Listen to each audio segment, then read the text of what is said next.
Setelah mereka keluar dari kamar mandi menuju ke pintu ke ruang tengah, Emilia ini tiba-tiba bilang, "Mah, neneknya ngeliatin aja. Sudah deh, gak usah dihiraukan. Sudah, itu bukan nenek.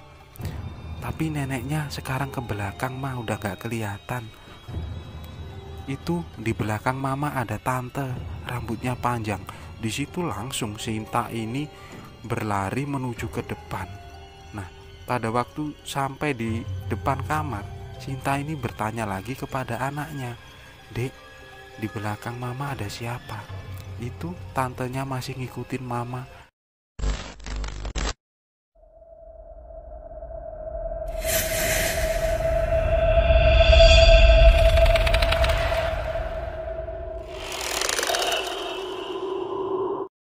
Assalamualaikum warahmatullahi wabarakatuh.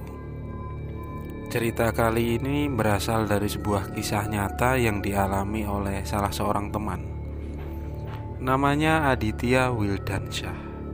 Nah, panggilannya ini Adit. Adit ini tinggal di sebuah kota di Jawa Timur. Pekerjaannya sehari-hari, dia ini bekerja di sebuah bengkel, tepatnya bengkel motor yang khusus untuk modifikasi. Bengkel ini dia kelola sendiri atas kepercayaan dari bosnya. Sebenarnya dulu setelah lulus SMK, Adit ini bekerja di sebuah bengkel yang cukup besar. Nah, setelah bekerja cukup lama, Adit ini karena kinerjanya bagus, anaknya juga cerdas, terus pintar bergaul. Jadi dia ini sering menarik konsumen, sehingga bengkel tempat kerjanya ini semakin ramai. Di situ akhirnya dia ini dipercaya oleh bosnya. Setelah beberapa tahun, akhirnya Adit ini menikah. Kemudian bosnya yang bernama Pak Iwan ini memberi sebuah ide kepada Adit supaya dia membuka cabang baru di kota lain. Setelah beberapa bulan, akhirnya Adit ini mendapatkan sebuah tempat. Tempatnya berada di pinggir jalan. Nah, jaraknya dari rumahnya ke bengkel barunya ini sekitar 20 km. Tempatnya cukup kecil. Di situ dalam jangka waktu 3 bulan pertama, karena Adit ini pergaulannya luas dengan beberapa klub-klub motor, di tempat itu pun juga ramai. Pak Iwan ini sangat senang dengan kinerja Adit ini. Nah, selama mengelola bengkel barunya ini, Adit ditemani oleh keponakan dari Pak Iwan. Dia umurnya masih 20 tahun. Nah, sedangkan Adit waktu itu sudah berumur 25 tahun. Tapi temannya si Adit ini yang merupakan keponakan dari bosnya, dia hanya bekerja di paruh waktu karena dia ini juga sambil kuliah. Karena dalam beberapa bulan di tempat itu perkembangannya cukup bagus, akhirnya Adit ini bilang kepada Pak Iwan, "Kalau Pak, bagaimana kalau kita cari tempat yang agak luas?" Nah, karena Pak Iwan ini melihat pemasukan dari bengkelnya ini cukup banyak, sebuah bengkel yang dikelola Adit ini, dia bandingkan dengan satu bengkel yang dikelola oleh salah satu anak buahnya, itu perbandingannya sangat jauh. Nah, atas saran itu, Pak Iwan ini langsung menyetujuinya. "Ya sudah Dit, kamu cari saja tempat yang kiranya nanti nyaman dan layak buat kerja. Tapi untuk perhitungan, jangan cari yang sewaan mahal dulu. Kalau bisa kontrak ya minimal 6 bulan apa setahun dulu." Adit pun mencari informasi dari teman-teman yang rumahnya tidak jauh dari bengkelnya itu. Karena di pikirannya waktu itu, dia ingin tidak jauh dari tempatnya dia bekerja sekarang, supaya pelanggannya ini tidak mencari pelanggan baru. Nah, beberapa minggu kemudian setelah Adit mencari info itu, ada salah satu anak motor kenalannya. Dia menginfokan kalau ada satu rumah. Nah, rumahnya ini tepat di pinggir jalan dan jaraknya dari bengkel Adit yang sekarang itu tidak terlalu jauh, hanya berjarak sekitar 1 kilometer. Nah, langsung di sore itu Adit ini bersama temannya itu melihat ke rumah yang rencananya mau dia sewa buat bengkel. Di pertama melihat, Adit ini langsung senang karena selain di pinggir jalan, nah di depannya, di terasnya ini cukup luas. Kemudian Adit ini bertanya ke temannya tentang sejarah rumah itu. Pemiliknya orang dari luar kota. Sebelumnya rumah itu disewakan dan dijadikan sebuah toko pakaian. Tapi sudah 1 tahun terakhir ini, mungkin karena kontraknya tidak diperpanjang, jadi rumah itu tidak berpenghuni. Sebagian besar di daerah samping-sampingnya itu tempatnya padat penduduk. Apalagi di sana dekat dengan sebuah lapangan yang malam minggu itu penuh dengan anak-anak klub motor. Jadi mereka itu berpusat di daerah itu. Adit berpikiran tempat ini lebih bagus, walaupun sangat kotor karena sudah mungkin 1 tahun lebih tidak ada penghuninya. Kemudian di malam itu Adit itu langsung pulang menuju ke rumah dari bosnya, Pak Iwan ini. Dia pun bilang ke Pak Iwan kalau Adit ini sudah menemukan tempat yang cocok. Bahkan tempatnya ini luas, 1 rumah, mungkin cukup kalau digunakan untuk memasang etalase yang berisi dengan aksesoris yang lengkap. Karena di bengkel sebelumnya tempatnya ini hanya cukup dengan 1 etalase. Pada waktu itu Pak Iwan cuma berpesan, ya sudah Dit, sekarang kamu cari info tentang harga rumah itu. Kalau sekiranya cocok ya kita sewa 1 tahun dulu. 2 hari kemudian Adit ini diantar temannya untuk menemui pemilik dari rumah itu. Cukup mencari bingung karena tempatnya ini tidak jelas. Infonya pemiliknya pun rumahnya ini alamatnya kurang jelas. Tapi setelah mencari cukup lama, akhirnya mereka menemukan pemiliknya. Nah, pemiliknya ini adalah seorang ibu-ibu. Beliau ini sudah cukup tua. Beliau ini tinggal dengan anaknya laki-laki. Kemudian ketika Adit dan temannya ini mengutarakan maksudnya menanyakan tentang harga sewa rumah itu, ibu-ibu itu terlihat senang. Karena beliau mau menjual rumah itu pun cukup kesulitan karena harganya cukup mahal. Tapi kalau disewa, pada waktu itu Adit bilang dia sempat kaget. Duh, sewanya kok murah sekali, padahal ini rumahnya besar. Tapi anak dari ibu itu bilang, gak apa-apa mas, memang sewanya segitu. Kalau penghuni sebelumnya memang sewanya agak tinggi karena tempatnya kan digunakan sebagai toko. Kalau sebagai bengkel kan mungkin tidak digunakan semua. Tapi kalau mas mau menggunakan semua, tidak apa-apa, nanti saya kurangi karena beberapa atapnya ini perlu diperbaiki. Jadi nanti untuk perbaikannya ditanggung oleh penghuninya. Nah, waktu itu Adit pun merasa srek dan dia izin untuk bilang kepada bosnya dulu.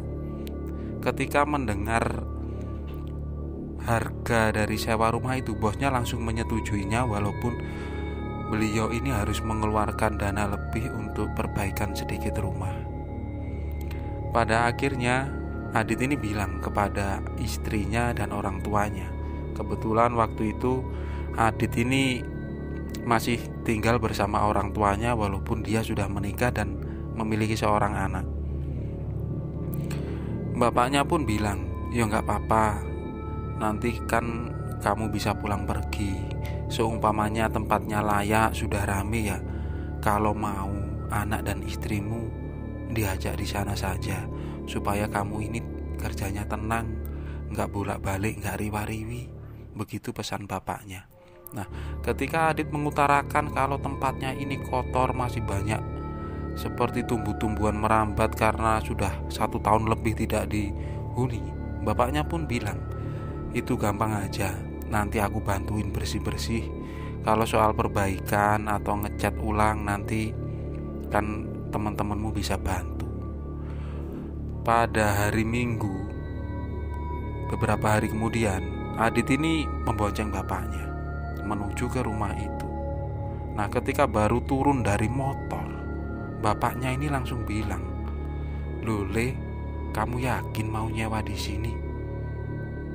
"Loh, memang kenapa, Pak? Kan tempatnya luas." "Ya memang tempatnya luas, tapi di seberang jalan itu kan jalan menuju ke kuburan. Kalau menurut filosofi Bapak atau pikiran Bapak itu kurang baik, karena tepat depan rumahmu ini sudah menuju ke kuburan." Terus Adit bilang, "Enggak apa-apa, Pak, bismillah saja, siapa tahu rame, mana tempatnya luas dan enak."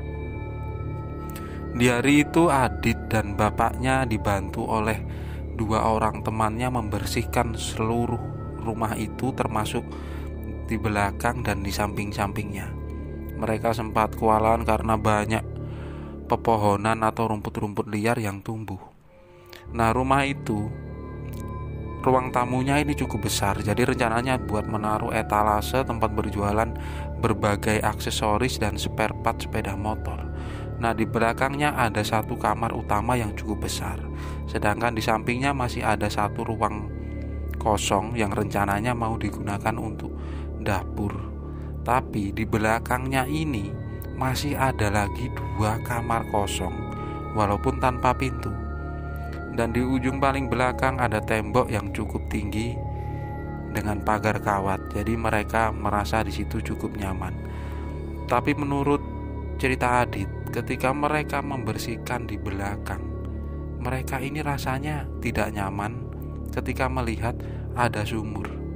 Jadi di situ ada sumur tua yang airnya memang cukup jernih sebagai sumber mata air untuk diisi ke kamar mandi.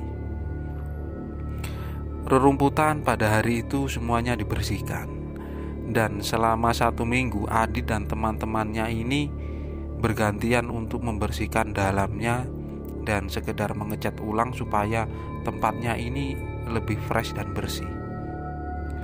Singkat cerita, setelah 2 minggu tempat itu dibersihkan dan mulai tertata rapi, Adit ini mulai membuka bengkelnya. Teman-temannya satu persatu pun datang. Di hari pertama, Adit ini memang tidak menginap di tempat itu karena dia ada urusan dan harus pulang.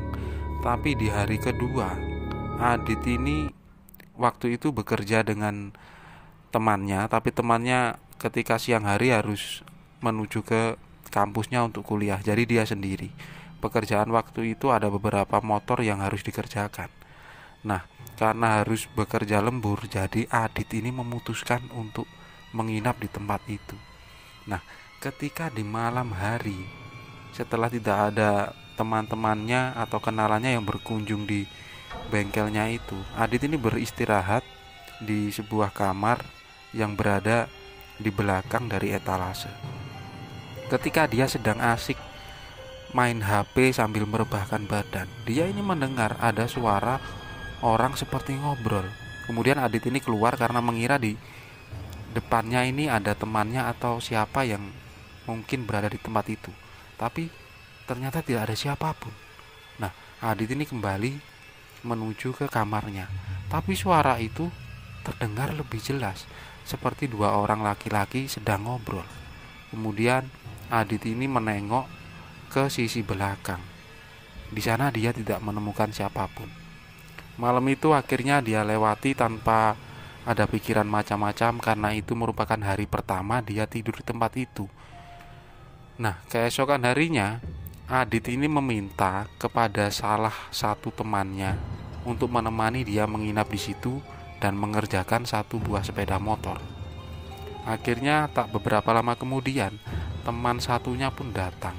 Jadi pada malam kedua ini Adit ini bertiga menginap di tempat itu. Ketika mereka sedang menonton TV sambil bercanda, beberapa sepeda motor yang baru saja masuk dan belum sempat dikerjakan, dia taruh di kamar yang paling belakang dekat dengan sumur. Nah, pada waktu itu dia ini benar-benar mendengar kalau sepeda motor yang ada di belakang ini berbunyi seperti di starter, dan seperti motornya ini hidup. Kemudian Adit ini langsung mengecek ke belakang, tapi dia tidak menemukan siapa-siapa. Nah, kemudian Adit ini kembali lagi. Dia cuma mengira mungkin itu ada tetangganya yang di belakang sedang menyalakan motor. Nah, tak beberapa lama kemudian, salah satu temannya ini bilang, "Aku mau ke kamar mandi sebentar." Kemudian dia masuk ke ruangan samping dan menuju ke kamar mandi dekat dengan sumur. Nah, ketika baru saja keluar dari kamar mandi, temannya ini melihat ada satu sosok laki-laki sedang duduk di atas sepeda motor. Padahal mereka ini cuma bertiga. Nah, waktu itu dia menyapa, kenapa kamu di sini? Ayo, balik lagi ke depan." Tapi sosok itu hanya diam sambil menundukkan kepala dengan duduk di sepeda motor. Nah, akhirnya dia ini kembali karena dia mengira itu adalah temannya. Karena di ruangan belakang ini hanya ada satu lampu yang berada di terasnya. Jadi di dalamnya ini terlihat remang-remang. Begitu kaget ketika dia kembali lagi ke depan. Dia masih melihat Adit dan satu temannya ini menonton TV. Kemudian dia bertanya, "Loh, yang di belakang tadi siapa? Apa ada teman kita lagi yang ada di sini?" Nah, Adit ini saling berpandangan dengan temannya karena dia ini tahu kalau mereka cuma bertiga. Kemudian Adit ini bilang, "Sudah, nggak usah dihiraukan. Mungkin juga kamu salah lihat." Kemudian Adit pun menutup pintu belakangnya supaya mereka tenang dan beristirahat di malam itu. Walaupun mereka ini berpikir kalau ada yang aneh apalagi di belakang sana. Keesokan harinya Adit tidak menginap di tempat itu, apalagi temannya yang diajak menginap di bengkel itu. Mereka beralasan ada kesibukan. Entah memang sibuk atau mereka ini sekedar beralasan. Beberapa hari kemudian, untuk pertama kalinya Adit ini mengajak istrinya. Istrinya ini namanya Sinta. Nah, mereka juga punya seorang anak perempuan. Waktu itu masih berumur sekitar 4 tahun. Namanya ini Emilia. Anaknya sangat lucu sekali. Nah, pada waktu itu rencananya Sinta ini supaya melihat-lihat, kalaupun dia nanti pengen tinggal di situ, yang sesuai dengan rencananya si Adi dan bapaknya ini, Sinta harus akrab dulu dengan lingkungan tempat itu. Karena teman-temannya Adit ini banyak, jadi apalagi Sinta ini anaknya ini senang bergaul. Dia ini sempat bilang kalau mungkin aku betah di sini, Mas, karena tempatnya juga rame, dapurnya juga enak, jadi Mas nggak perlu bolak-balik, kan jauh capek. Nah, di siang itu Sinta ini bermain dengan Emilia. Mereka bermain di kamar, sedangkan Adit ini mengerjakan bengkel yang semakin hari ini semakin ramai. Sekitar sore, mereka ini bermaksud mau pulang sebenarnya waktu itu, karena di hari itu Sinta hanya mau ditunjukkan tempatnya saja. Mereka tidak langsung mau menginap di situ. Sore hari menjelang maghrib. Nah, Emilia ini bilang kepada Sinta atau ibunya ini, dia pengen ke kamar kecil atau kamar mandi yang tepat berada di belakang. Kemudian Sinta ini mengantar anaknya ini. Nah, Emilia ini diajarkan sopan santun itu sejak kecil. Jadi menurut Adit, kalaupun Emilia ini walaupun anaknya masih kecil, tapi ketika melihat orang yang lebih tua, dia selalu menunduk sambil bilang permisi. Nah, pada waktu itu ada sebuah keanehan. Sinta sedang berdiri, kemudian bilang ke Emilia, "Ya sudah, Dek, kamu masuk ke kamar mandi pelan-pelan tapi." Nah, ketika Emilia anak kecil yang masih lucu, masih lugu ini menuju berjalan ke kamar mandi, tepat di depannya kan ada sebuah sumur. Di situ dia tiba-tiba bilang, "Nek, permisi ya, aku mau ke kamar mandi." Nah, pada waktu itu Sinta langsung bertanya kepada Emilia, "Loh, Dek, kamu bilang apa? Kok kamu bilang gitu?" "Itu mah ada nenek-nenek di situ. Aku cuma permisi mau lewat." Nah, Sinta langsung terbengong. Tapi pada waktu itu Sinta ini bercerita kalau bulu kuduknya ini merinding. Nah, tak beberapa lama setelah anaknya ini keluar dari kamar mandi, dia mengulangi lagi. Sambil menunduk dia bilang, "Nek, aku sudah selesai. Aku mau pulang dulu ya." Nah, Sinta yang ketakutan melihat anaknya ini karena dia tahu kebiasaan anaknya ini kalau ketemu orang tua dia selalu mengucapkan itu. Padahal di situ tidak ada siapa-siapa selain mereka berdua. Nah, dengan spontan langsung Sinta ini menggendong Emilia. "Ayo dek, kamu gak usah ngomong aneh-aneh. Ayo sekarang kita pulang. Kita ajak ayah pulang dulu." Nah, Emilia ini digendong di depan, tapi kepalanya ini menghadap ke belakang. Kemudian setelah mereka keluar dari kamar mandi menuju ke pintu ke ruang tengah, Emilia ini tiba-tiba bilang, "Mah, neneknya ngeliatin aja. Sudah deh, gak usah dihiraukan. Sudah, itu bukan nenek. Tapi neneknya sekarang ke belakang mah udah gak kelihatan. Itu di belakang mama ada tante, rambutnya panjang." Di situ langsung Sinta ini berlari menuju ke depan. Nah, pada waktu sampai di depan kamar, Sinta ini bertanya lagi kepada anaknya, "Dek, di belakang mama ada siapa?" Itu tantenya masih ngikutin mama. Nah, waktu itu langsung Sinta memutuskan berlari ke depan menuju ke suaminya si Adit ini. Karena terlihat berlari, Adit ini langsung sedikit kaget. Kemudian dia bilang, "Loh, kenapa? Ada apa? Kok lari? Emang ada apa di belakang?" Nah, Sinta ini tidak mau menceritakan. Dia cuma bilang, "Gak ada apa-apa kok mas, aku cuma main-main sama anakmu. Ayo sekarang kita pulang saja, nanti biar gak kemalaman di jalan, kasihan Emilia." Pada waktu itu Adit sebenarnya sudah punya sedikit firasat karena melihat ekspresi dari istrinya ini sedikit pucat. Sedangkan Emilia ini seperti anak ketakutan, anak kecil yang terus menutup matanya. Kemudian Adit ini langsung membereskan semua pekerjaannya. Dia memutuskan untuk mengantar istrinya pulang. Nah, singkat cerita setelah sampai di rumah, Adit ini langsung bertanya kepada istrinya si Sinta ini. Dia suruh menceritakan tentang apa yang terjadi di tempat itu. Pada akhirnya dia bercerita tentang apa yang dilihat oleh Emilia. Nah, cerita dari Sinta ini pun ditanyakan lagi oleh Adit kepada anaknya. Nah, karena anak kecil ini tidak mengerti tentang berbohong, dia pun menceritakan tentang apa yang dia lihat. Dia melihat ada nenek-nenek di samping sumur.